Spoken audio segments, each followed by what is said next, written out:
Hey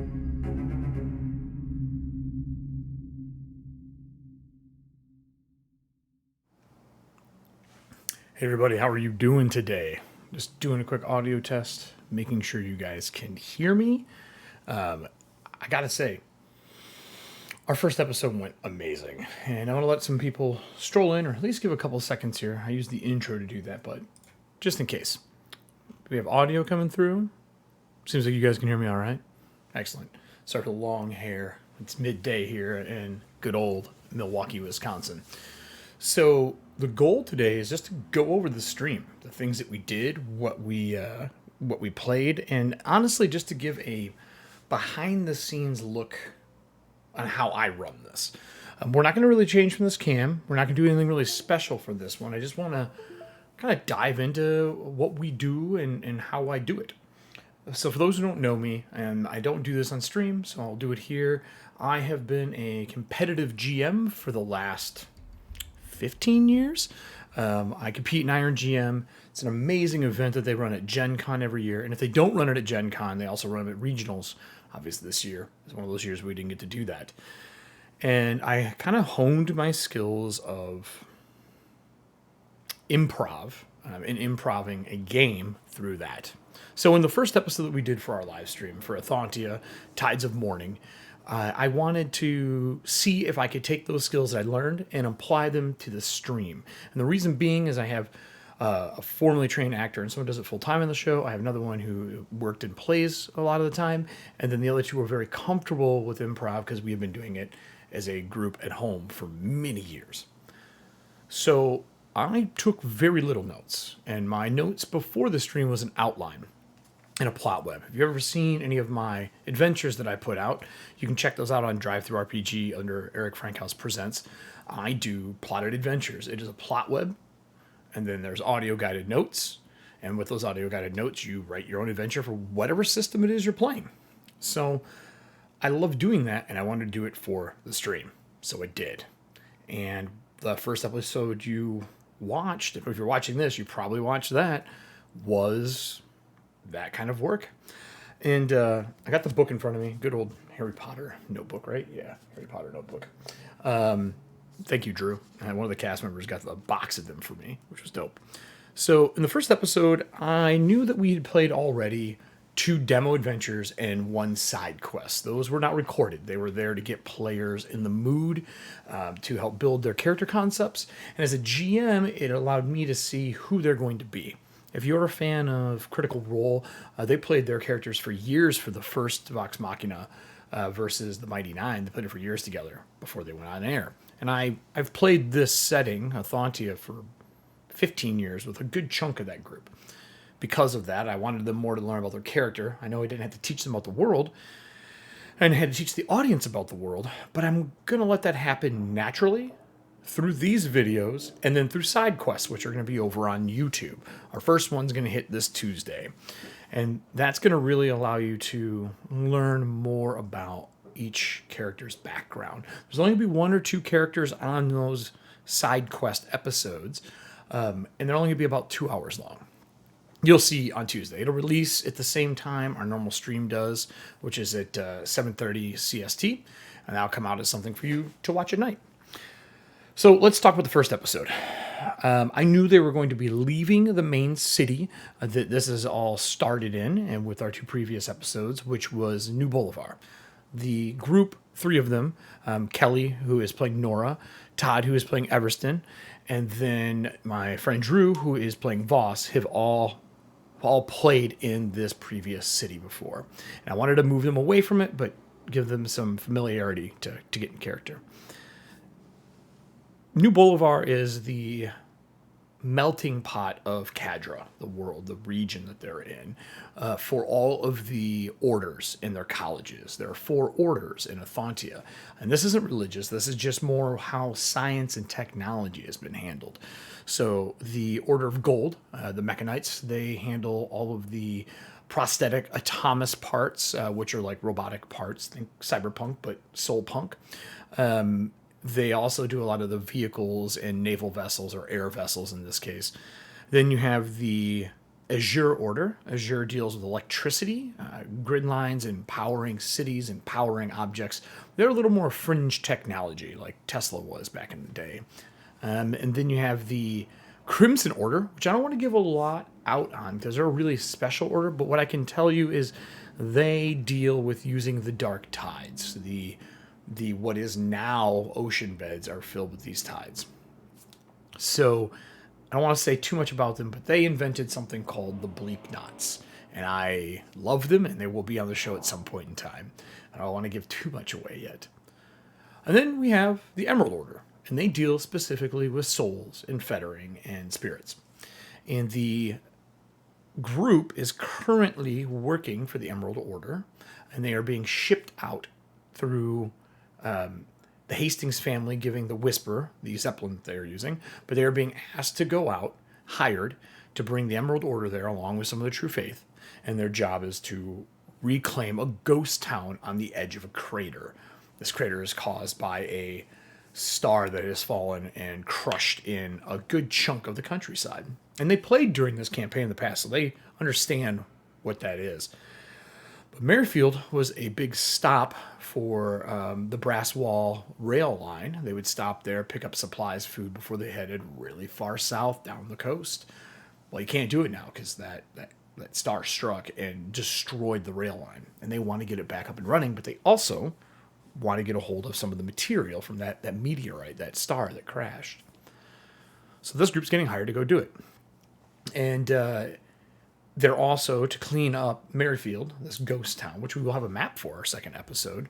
I'm almost finished with that. And Merrifield is a place that was once a dominant, like last stop farm service and almost stop before going into the wild. And that's where you would resupply, doing your work going south, or when you come back, you would sell to them, usually like furs and skins and things like that. So the group is there to rebuild, capture any of the spirits that are roaming, because there's no purgatory in Athantia. Purgatory is gone. No one knows where it went after the sundering, which separated the world, washed all the water away. They lost their water, and the tides filled it instead, and all this bad stuff comes from the tides. This black, inky-like ichor, like what you saw in the intro that we just did. It's like ink and water.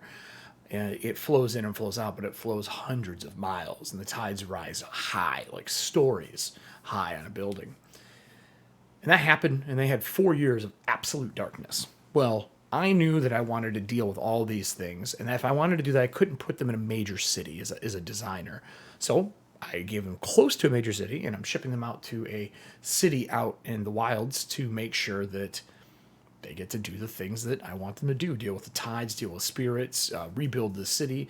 And with PF2, they did some really cool stuff in one of their APs for rebuilding a keep. And I'm going to take that and build upon it as a designer and do more with being able to rebuild the Everston estate that's there. Rebuild like the blacksmith shop. There's an old forge there. There's a bunch of silos for food. There's some actually one of the few places that had a area where water would be filled, and they would fill trains for the trips going south. So there's a big reservoir there as well. So there's a bunch of fun stuff that I get to play with being in Merrifield, and I'm drawing the town, so I can do whatever I want with it. I wanted something that sounded like a small town that became, medium-sized. So in one of the previous episodes, they had already requisitioned what they needed from the Emerald Order. They got their work order. You'll probably see that coming up in our side quest. And with that, there is an air marshal. You may have noticed at the end of that episode, the air marshal was sick when Oliver was talking to him. And something has happened between our 2 demo episodes and our episode we're going to play. Something's happened, and that man has what is known as the bleak. The bleak is when the tides touch you, and it gets pretty bad.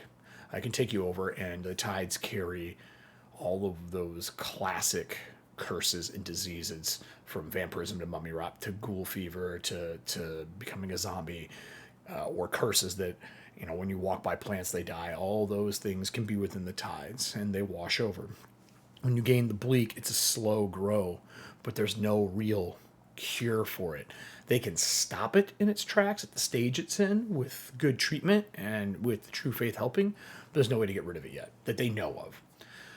Now, there are some other, what the true faith would be considered zealots or religions, which are the gods in this setting that have passed, people believe, are called keepers.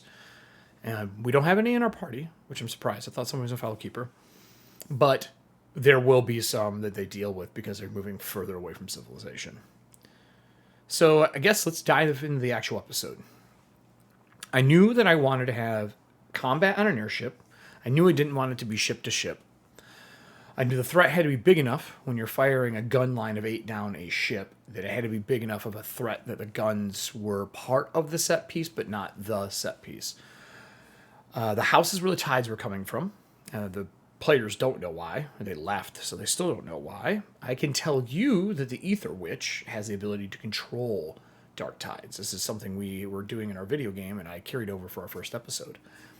And they also take the souls of men. They devour like 3/4 of it, a chunk. They basically leave like 5% of the creature's soul, causing them to be hungry for souls.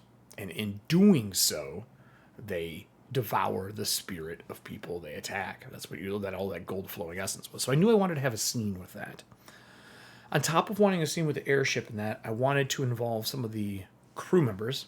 And Alan, the gentleman playing Oliver, has said he's really good at making names on the fly. So I figured, fine, I will put you on the spot to make names, and we did. So now he's making all the crew's names and putting everything together. So I kept going, so what are their names? What do they look like? He's an amazing GM as well, so I love being able to kind of ping off of him and do that. I knew that I wanted something to happen in the ship. I wanted it to be damaged, to let Voss shine a little bit with his spirit stuff. Because if you watched the first episode, and if you haven't, it's still on Twitch, but it will also be over on our YouTube channel, Erik Frankhouse Presents, probably today. It might even be out right now for replay. I'm going to merge them together, though. We had a tech issue. So he is really good at fettering spirits. And in this world, you can only fetter spirits if you are licensed or you're doing it illegally, and hopefully the True Faith doesn't find you. So the True Faith can do it, and the Emerald Order can do it. And he is part of the Emerald Order. And that's why he's coming. He is trained to fetter. That is his job. And that's what you saw him fettering the 2 souls of those crew members into those gems. And that allows them to talk to those spirits once a week on Remembrance. I believe that is the name of that day. And Remembrance allows them to ask questions like you would with Speak with Dead, but it's a little more elaborate than that. You get time with your family member or close friend. So I just decided it was that Wednesday. I kind of wrote that down as we're playing. And I also knew that I wanted Everston to have something to do. We didn't know how this was going to work. Anytime you add a large creature as a playable, depending on your game, ancestry or race, playable to the PCs, the players, you run into obstacles that are very different. Being small is not an obstacle in most games. Like, yeah, you might not be able to lift heavy things, but you never have a problem going where. Large creatures don't fit in all houses. They don't fit in all buildings. And that really comes down to the fact that unless the world has built things for large creatures, they don't have a way to get in. So him and I talked back and forth on that, how we're going to handle it. And me thinking about the world, if the world developed Thomas that are large, they probably developed a lot of the homes and main thoroughfares for them to travel. So there's room on the airship. There's areas you can go into, but like the bunks are smaller. He would be staying in the cargo hold and so on. But I wanted him to have a time to shine. And I knew that he took the ability to use any object as a weapon. And I have random tables here, which is super fun for him to do things like, throw a ghoul and hit an Ether Witch and do a ton of damage, which an amazing moment. I couldn't have planned that. And I knew that Nora needed to be able to use her investigative skill, but there wasn't going to be an actual investigation. And you'll learn more about each one of the players as we do their side quest stuff. We'll dive a little deeper into that for you. But Nora has the investigator. That's what she does. She's supposed to be really good at it. I didn't realize it allowed her to change things over, use her intelligence, and have those Sherlock Holmes, Robert Downey Jr. moments where she knows that person's moving this way and can calculate what she's doing. Super fun. And then last, Oliver owns the ship. And I wanted this to be a moment of kind of solidifying that they're away from Daddy now. They're away from the Hastings family. They've been given an okay ship, an old naval vessel that now flies. And his crew is all he has. And the closeness that's there, I wanted to have a moment driving those home. So I know I have a mark here for a plot hook, which is one of the crew members gets attacked by the ghouls, and the ghoul successfully takes their soul. So instead of giving them like ghoul fever, Ether Witch and her ether ghouls actually pull souls out of you, and when they do enough damage to you, it turns you, and then you slowly start to turn into a ghoul. They don't paralyze you like they did before. Instead, they can share soul essence and get the ability to fly, to grow better claws. They're a very different type of feral undead. So I knew I wanted a moment. I just didn't know what crew member it was going to be. And I picked the one that was pivotal to the ship, and then cementing the fact that Voss is probably going to have to pick up the mantle until they find a new engineer, because they're in the middle of nowhere. And if this ship doesn't run, they flew here. Merryfield's like 5 days from New Boulevard. That means that walking home is like 3 times the amount. And they don't have the food for it. They don't have the daylights to do it, to keep the tides away. So they're going to have to do the thing they don't want to do, keep the ship running. Well, at least Voss doesn't want to do it. So it was great how all that came into being, but I didn't expect Oliver to have to murder the engineer. I thought it was just going to be one of the other engineers. It ended up being main engineer. It's just how it happened. And Voss failed a couple times to knock him into the salt because he wasn't strong enough to put them in the salt circle. And the way that works is spirits can't pass the salt circle unless they're of a certain strength, and salt is harder to get. Like just think about it. There's no sea salt. There's just dark tide. So mining that is very difficult. So we had a lot of really good combat scenes. It was I really loved the Pathfinder action economy, and how even though we did a lot of combat, it felt like we were doing a cinematic piece, even though it was combat. And there was a lot of role play that happened during it, and I really enjoyed that. So those were my thoughts going into it. How did it go? Well, it went the way I want. All of the little technical issues we had aside, it definitely went how I wanted. The players did the things that I thought they were going to do and more, which was great as a GM. The cast really kind of started to solidify there during that end of the first half, beginning of the second. Loved that. And I liked having the scene where we don't know what's wrong with Douglas, the air marshal that is training Oliver, Alan's character, to be a sky marshal as well. Sky marshals would be the equivalent to like the Coast Guard or the Navy, but they're airborne. It's really, really kind of a neat concept in how that happens. And you notice there's flying fish and schools of fish because there's no water anymore. So those are the things that happened. I had a blast doing it. We had a great turnout. So my question to you with this first Under the Tides, what as viewers do you want to see on this? How deep do you want me to go? Do you want just a play-by-play of how it went for me, like kind of like what we did today? Or do you want to see more? Do you want to see something like, I don't know, do you want to see how I did the maps, what I picked things, how I designed an adventure? Do you want to see what my plot webs look like? I can make a separate screen off to the side to do that. What would you like to see in Under the Tide? So I have a couple things to announce here, which is awesome. We have a new sponsor that's going to be coming on board. I'm really excited with who it is. I've worked with them on other projects. I am good friends with the team, and we're going to be announcing that in our side quest. I don't have it here yet on any of our areas for Dark Tides here, but I wanted you to know what it was about. We do have a sponsor coming. We also have a merch shop coming. There's a few things already that have the Athantia Dark Tides logo that you see below. You can find that in our merch store already. I will put a link in here for you for what that is. But that merch store, you can go buy shirts and all the other stuff. And we're going to be releasing some more merch here pretty soon. I don't want to say too much because I want to make sure it's good. And we'll be doing that as well. So you'll see some shirts, some hoodies, and mugs in the shop already.